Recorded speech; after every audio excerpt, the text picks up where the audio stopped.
Welcome back to What the Flick. I'm Matt. That's Christy. Hello. There are a lot of trailers that broke in the last week. We're going to take a look at some of them.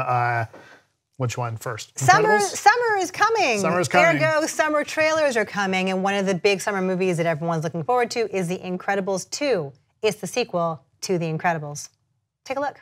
That's not the way you're supposed to do it, Dad. They want us to do it this way. I don't know that way. Why would they change math? Math is math. Okay, Math Dad. is math. Hello? Hey, honey. How are the kids? Everything's great. Is she having adolescence? And Jack? He's in excellent health. What the? Num-num cookie. Oh, my God. Cookie. Wow, okay. That is freaky. You know it's crazy, right? To help my family, I gotta leave it. To fix the law, I gotta break it. You've got to, so our kids can have that choice. Thank you, young man.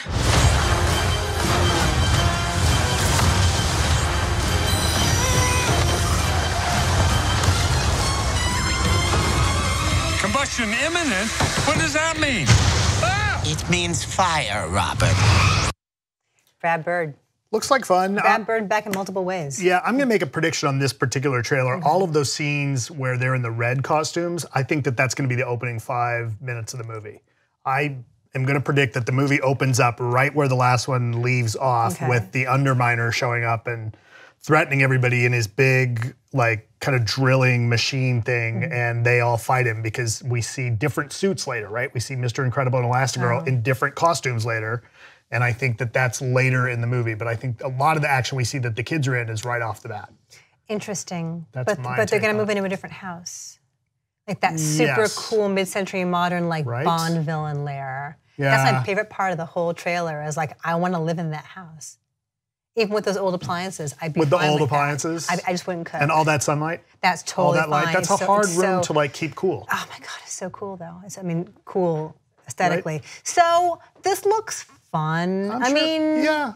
Look, The Incredibles. I'll give him the benefit of the doubt. Yeah. Right, Brad Bird's great. You know, hopefully we won't see a ton of jokes about, oh look, Mr. Incredible trying to be a dad and being the homemaker. Like, I hope we get more than that. That might be like a little bit of it. Although I do admit that, like, that math joke cracked me up. Yeah, that math joke is real. Math is hard now. Tell me about it. Tell me about it. So that was like the one that made me laugh out loud. Right, they changed math again. Yeah, so the stuff that you think is going to be lame might actually be the best stuff of all because we can relate to it as lame parents. Yeah, you and I. Maybe so. No, for a long time, I mean, The Incredibles was, and maybe still is, like top 5 Pixar. Yeah, you know, and one of the best superhero movies anyone's ever made. And a great family movie without being like cheesy and preachy. So yeah, and whatever we say will not matter because it's gonna make a ton of money and it should. Everyone should go see it. I'm looking forward to it, so it'll be good. All right, the next trailer we're gonna take a look at is the opposite of a family movie. I mean, I guess it's about a family, but you can't take the whole family to see this particular film. It is called Hereditary. Let's take a quick look. Maybe we finish the toy after the quiz.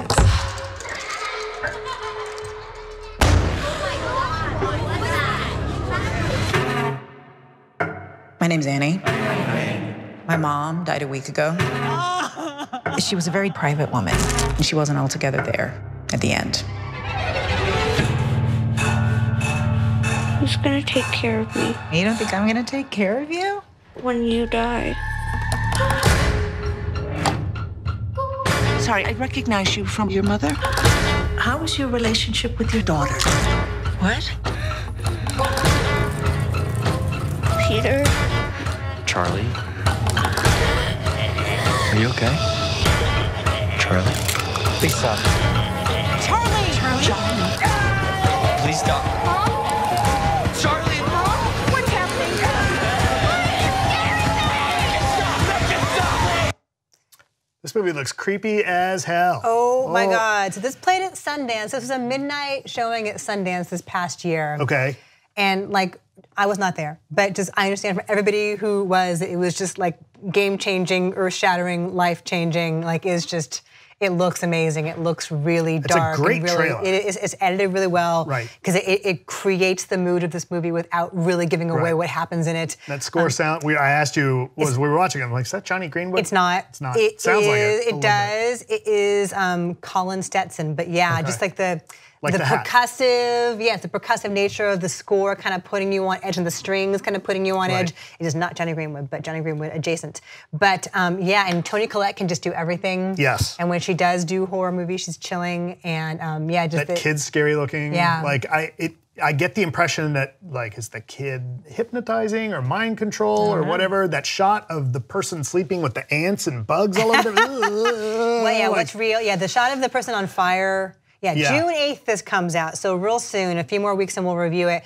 But people who have seen it have compared it to like The Babadook and It Follows, and it comes at night. So to use a phrase that Alonzo likes, elevated horror. If he were here, he would say that, but he's not, and so I will. So you'll say it. So yeah, but it does look like very moody and suspenseful and dark and twisted, and I'm in. All right. It sounds really good. All right, our next trailer, our last one that we're going to talk about today, Hotel Artemis. This looks somewhat related to, or at least inspired, doesn't seem far off of some of the stuff we've seen in John Wick. It's about a hotel that functions as a hospital for criminals. Let's take a look at this trailer. This one I like a lot. This hospital was built on two things: trust and rules. You see that badge? That means I'm a healthcare professional. You're an arms dealer, right? Don't push my buttons. Don't you do that. I'm a professional, but this woman, she's a business. If you knew what she could do to you with just that cup of coffee. You're lucky this place has rules. The Artemis isn't safe for us, because it is. It's a portable vault. Worth about 18 million. Wolf King's probably gonna want those bags. Okay, this is a real problem. It's here. Open the gate. That's against the rules. Rules? Without the rule breakers, honey, where would you be? You got like a plan. You're my brother. I love you. 3D printing complete. I got the next best thing.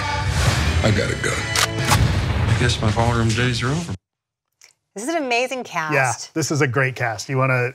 Yeah, it's Jodie Foster, Dave Bautista, Jeff Goldblum, Jenny Slate, Sterling K. Brown, Charlie Day, Zachary Quinto, Sophia Boutella. Hopefully she'll have more to do than she had to do in the Mummy. That Mummy remake, right? That was terrible. No, she looks like she's got some cool stuff to do in this. Yeah, and someone like Jenny Slate in a film like this is a really inspired choice. I mean, casting Jodie Foster in a film like this is a really inspired choice. And when you first see her, she's almost unrecognizable, like with the prosthetics or the makeup or whatever they have done to her.